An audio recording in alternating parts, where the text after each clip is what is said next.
UCF junior Keyshawn Hall is entering the portal, also the NBA draft as well. This is a 6'7", what he constitutes himself as a big guard. And I mean, he's got that. He's got a nice handle for his size, separation. He's a big body, kind of 6'7" too, so he's able to use his body once he does create separation. And he had some massive games this year. Obviously, I was tapped into UCF from afar with a lot of the Big 12 games and things like that.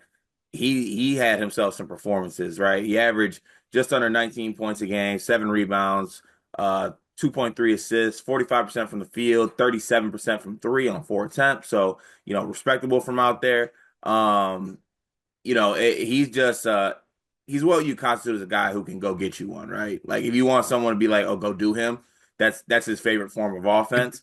And he can do it pretty well because he does create mismatches given his size and his strength and things like that. Now he has some lists out there. He has some interest.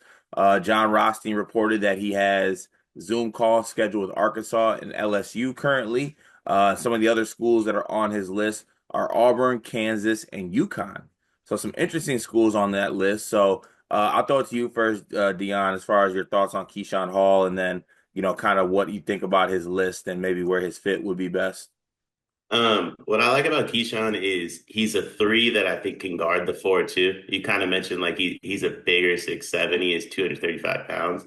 And I think in this, as the college game develops, right? Like you're seeing it trend towards that NBA style, not fully, because you're missing some of like the freak athleticism that the NBA players have, but you're seeing more switch everything. Keyshawn Hall might not be the greatest defender, but in theory, he can switch everything. So that's what I like about Keyshawn Hall is he kind of fits wherever he goes. Like you said, he is a bucket. Like he can go get his own like whatever he needs to, and he's going to go to a team where he just well maybe LSU he would be able to do whatever he wants, but he seemingly is going to go to a team where he just has to fit in. So I think if you have him as that third option where he can catch and shoot a little bit, 35% three-point shooter, but also every once in a while he kind of gets to go get his own. I think that's the best situation for him. What I will say though, can I old man on the port like or on the hill or whatever the saying is, be upset about something? Oh yeah, please. You shouldn't be able to go to the portal and the draft. Um, I don't like that. You should only get to do one of those things. You don't get to go to the portal and the draft. Now, if you want to stay at UCF and test the draft waters out, I'm fine with that. Or if you want to be like, hey, I'm not going to the draft this year, I'm going to the portal, also fine with that. We're competing band for band right now over Keyshawn Hall. Someone has to say, you know what, this is too much. I'm willing to be that person. You don't get to go band for band NBA versus Portal and see where you're going to get more money. This is your Keyshawn Hall. Right. Honestly, valid point. So look, I've actually been interested in Keyshawn Hall's game because actually Michigan State was one of the teams that was on his final list last year before he did go to UCF. Now, there's some conflicting reports on whether Michigan State was very much in on him or not, because look, Keyshawn Hall is, you cannot deny that the kid is talented, right? Like he's a 6'7" kind of wing guard, whatever position you want to put him at, right? That can give you 19 and 7. Like even at the worst, he's a great rebounder for his size and things like that. And he can go get you a bucket, and it can get poured into bunches at that. But there's some things though that, if you're watching him, can sometimes rub you the wrong way. At UCF, I thought that sometimes he would have some bad body language given, when he didn't get the ball and things like that, which, I'm averaging 19 points a game. He wants a touch. I'm cool with that. That happens on the basketball court all the time. But he does not want to play defense.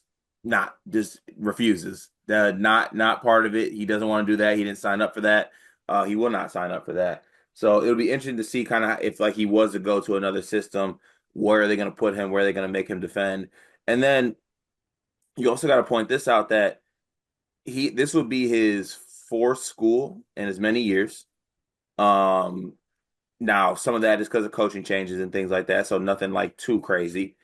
But um, when he leaves the school, they get better. Like UNLV improved once he left, and George Mason was really good this season and they were better after he left. So I'm not saying that he's a losing basketball player by any means, but um, even if you are going to be productive and do all these great things, I don't think you can really expect Keyshawn Hall to maybe do the little things all the time, which maybe is the next step for him as a player. Like his next stop is to maybe go to a coach who can get the little things out of Keyshawn Hall and then kind of help him reach in and tap into his full potential. I think there's the perfect fit for what Keyshawn needs as well as what a team needs on his list.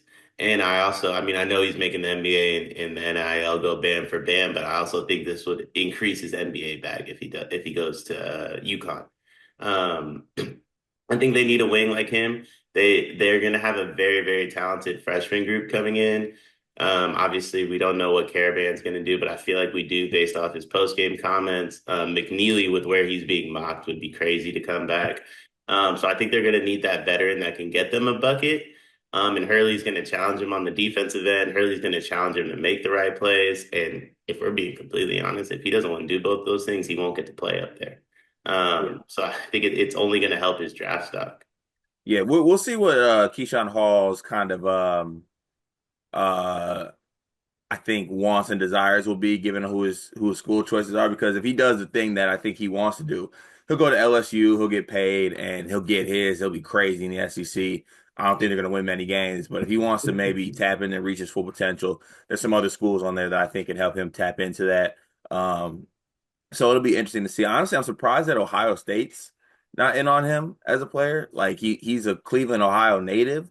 So Yeah. I thought maybe some more Ohio schools would try to maybe kick the tires on him, see what he can do. But I guess Gabe Cups is enough for them. But we'll have updates on Keyshawn Hall and his visits and everything like that here on Sleepers Media YouTube channel, and we'll be up to date on where he's going to go when he does make his decision.